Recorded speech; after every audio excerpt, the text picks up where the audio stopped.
Assalamualaikum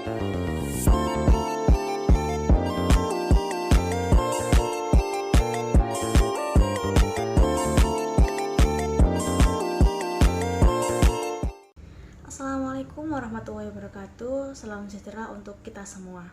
Kembali lagi bersama saya Aulia Karuniawati, di mana pada kesempatan kali ini kita akan bersama-sama mengulas dan membahas tentang bullying. Nah, pada kali ini bullying yang kita bahas nantinya akan lebih berfokus pada bullying di lingkungan pendidikan. Nah, seperti yang kita ketahui bersama bahwa tindakan bullying itu sangat sering terjadi terutama di lingkungan pendidikan.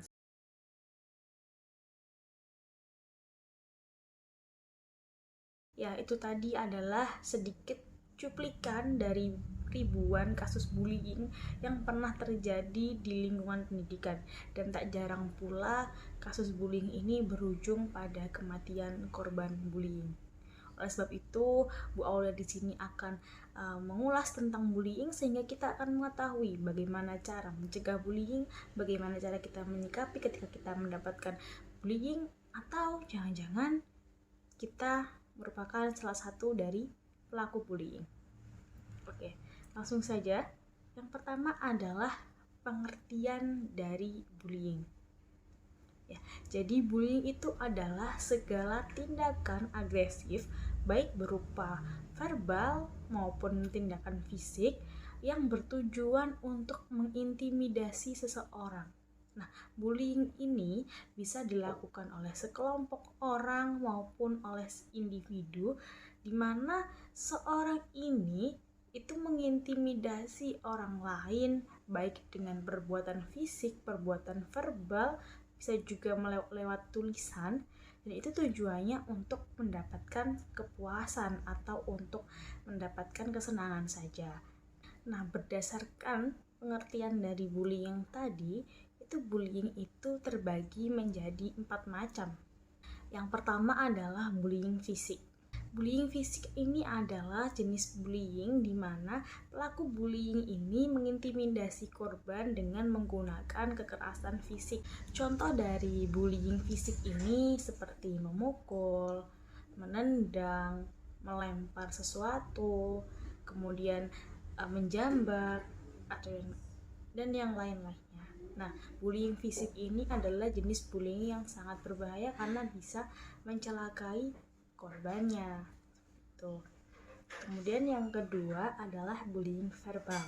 Nah, dari jenis-jenis bullying ini, bullying verbal ini adalah bullying yang paling banyak dilakukan oleh siswa. Jadi bullying verbal ini adalah bullying yang dilakukan secara verbal atau melalui ucapan dari seseorang kepada orang lain. Nah, ucapan ini biasanya berupa seperti mengejek, mengolok-olok, kemudian memanggil nama temannya dengan sebutan orang tuanya, misalnya memanggil dengan nama orang tua, kemudian mengejek dengan kata-kata yang bersifat body shaming, ya, seperti kamu kurus, kamu jelek, kamu rambutnya keriting nih, kamu berjerawat. Nah, ejekan-ejekan ini itu merujuk kepada tindakan bullying verbal. Kemudian yang ketiga ada bullying relasional. Nah, bullying relasional ini adalah bentuk bullying yang pelakunya ini memutuskan hubungan atau mengintimidasi atau mengisolasi seseorang dari lingkungan sosialnya. Nah, misalnya nih dalam satu kelas itu ada satu anak yang tidak memiliki teman. Nah, seorang anak yang tidak memiliki teman ini itu merupakan korban bullying, dan juga teman-temannya yang dengan sengaja menjauhi anak tersebut karena suatu alasan yang seharusnya tidak bisa diterima, seperti itu. Jadi seorang anak ini tidak memiliki teman, dijauhi, kemudian mendapatkan tatapan sinis oleh teman-temannya. Nah, itu juga termasuk bullying secara relasional. Kemudian selanjutnya adalah cyberbullying. Nah, seperti yang kita ketahui, seiring bertambahnya zaman, tentunya anak-anak itu pasti memiliki sosial media, di mana dalam bersosial media itu juga ternyata bisa memicu terjadi bullying dengan jenis cyberbullying. Jadi cyberbullying ini adalah tindakan bullying yang dilakukan dengan menggunakan sosial media, seperti mengirimkan komentar-komentar negatif kepada postingan seorang, kemudian mengirim pesan yang mengancam, kemudian mengirim pesan yang tidak sesuai, kemudian mengirimkan gambar-gambar atau video yang bersifat mengintimidasi dan mengancam. Nah, seperti itu. Itu juga termasuk ke dalam cyberbullying. Nah, banyak terjadi kasus bullying yang korbannya itu sampai meninggal dunia karena mendapatkan perlakuan cyberbullying. Seperti yang kita ketahui bersama bahwa ada beberapa kasus dari Korea, dimana idol K-pop ya, yang dia itu mendapatkan serangan cyberbullying dari penggemarnya sendiri sehingga berujung kematian. Ternyata bullying itu ada penyebabnya. Nah, penyebab bullying yang pertama itu dari lingkungan keluarga. Kenapa kok keluarga bisa jadi faktor penyebab bullying? Padahal kan di lingkungan keluarga pasti baik gitu ya. Oke, jadi keluarga bisa menjadi faktor penyebab bullying, dimana karena kan tidak semua orang itu memiliki keluarga yang harmonis atau keluarga cemara. Nah, ada keluarga di mana di dalam rumah itu terjadi pertengkaran nih antara orang tuanya, antara si ibu dan ayahnya bertengkar, kemudian disaksikan oleh anaknya. Nah, si anak yang menyaksikan orang tuanya bertengkar ini bisa jadi melampiaskan amarahnya di rumah itu kepada teman-temannya di sekolah. Selain itu juga dia bisa mengamati dan juga meniru nih pertengkaran orang tuanya di rumah, dan hasil dari tiruannya ini itu dilampiaskan ke teman-temannya sehingga dia melakukan bullying itu berdasarkan dari tindakan orang tuanya, seperti itu. Kemudian yang kedua dari kelompok teman sebaya. Nah, faktor bullying yang paling dominan ini adalah dari faktor teman sebaya.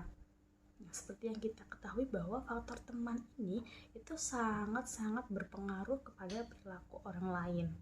Nah, ketika seseorang berada dalam lingkungan yang negatif, artinya seperti teman-temannya suka melakukan kekerasan, kemudian biasanya di dalamnya itu ada perkumpulan atau ada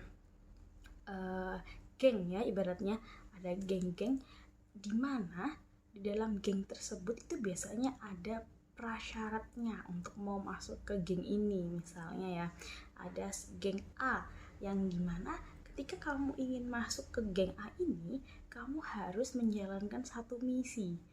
Misalnya misinya itu adalah kamu harus mendorong satu orang dan kamu videokan. Nah, kan ketika ada prasyarat yang seperti itu, nah itu juga memicu terjadinya perilaku bullying gitu ya. Jadi sangat penting untuk kita bisa memilih teman sebaya dalam bergaul. Apakah teman sebaya ini cocok untuk kita jadikan teman atau sebaiknya kita hindari. Jadi kita harus bisa memilah dan memilih mana teman sebaya yang bisa kita jadikan contoh atau kita jadikan panutan atau jadi teman kita, seperti itu. Kemudian yang ketiga dari tayangan video. Seperti yang tadi saya bilang di awal bahwa saat ini itu eranya sosial media, di mana dalam bersosial media ini itu tidak terfilter mana konten yang baik dan mana konten yang buruk. Nah, di dalam tayangan video-video ini pasti ada beberapa video challenge yang kurang baik gitu ya. Ada juga tren-tren yang kurang baik. Kemudian ada juga video-video yang menampilkan video orang mengintimidasi orang atau hal tersebut itu biasanya bagi anak-anak yang masih belum bisa berpikir secara rasional itu pasti akan ditirukan di lingkungan nyatanya gitu. Jadi dengan tayangan video-video yang kurang mendidik, kemudian video yang mencontohkan tindakan bullying, nah itu juga bisa menjadi perilaku bullying. Mungkin awalnya mereka menyangka bahwa ini hanyalah sekedar bercanda, hanya sekedar bermain-main.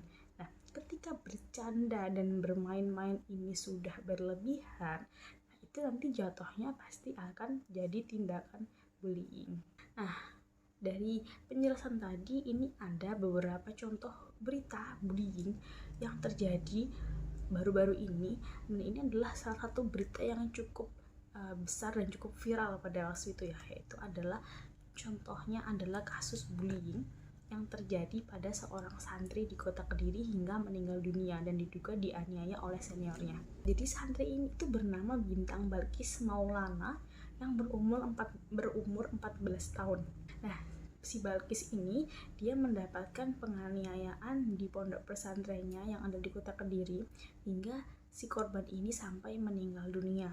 Nah, ini adalah salah satu contoh kasus bullying yang berakhir sangat tragis, di mana seorang anak di pesantren yang harusnya mendapatkan pendidikan, harusnya bisa menjadi orang yang baik, ternyata malah berakhir meninggal dunia karena menjadi korban bullying. Nah, bisa dibayangkan betapa sedihnya keluarga jika mengetahui hal tersebut.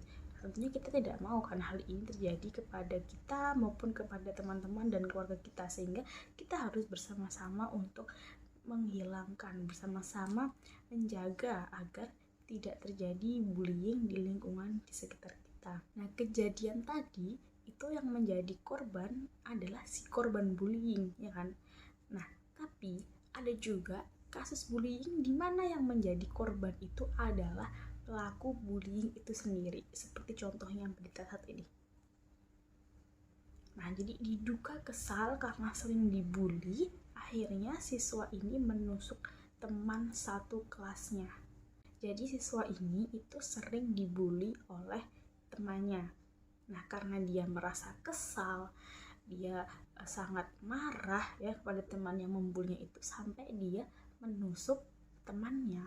Nah, itu. Jadi yang mungkin awalnya itu hanya bercanda, namun jika bercanda itu sudah melewati batas dan orang yang dipercandai ini sampai marah, nah lalu dia melakukan tindakan yang sangat berbahaya, yaitu menusuk temannya. Nah, itu juga salah satu dampak bullying bagi pelakunya. Dan tidak jarang juga kasus bullying ini mengakibatkan si pelaku bullying masuk ke dalam penjara atau mendapatkan kasus kriminal. Nah, tentunya ketika seorang anak itu pernah terjerat kasus kriminal, tentunya dia pasti akan memiliki catatan merah di SKCK-nya, ya kan? Nah, ketika memiliki catatan merah di SKCK tersebut, tentunya si anak ini pasti dalam menyusun masa depannya itu juga pasti akan terhambat karena dia memiliki catatan merah di SKCK-nya. Nah, setelah mendapatkan penjelasan yang panjang lebar dan juga awal memberikan contoh kasus tadi, tentunya kita sama-sama mengetahui bahwasanya bullying itu adalah tindakan yang sangat berbahaya dan tindakan yang sudah seharusnya kita tinggalkan dan kita hindari. Jadi kita harus bisa bersama-sama menjaga agar lingkungan sekolah kita, lingkungan pendidikan kita itu menjadi lingkungan yang aman dan nyaman bagi kita untuk belajar. Nah, berikut tadi adalah penjelasan kita mengenai kasus bullying yang terjadi di lingkungan pendidikan. Saya berharap semoga kasus bullying di lingkungan pendidikan segera berakhir dan tidak ada korban-korban lain yang berjatuhan. Sekian dari saya. Wassalamualaikum warahmatullahi wabarakatuh. Sampai jumpa.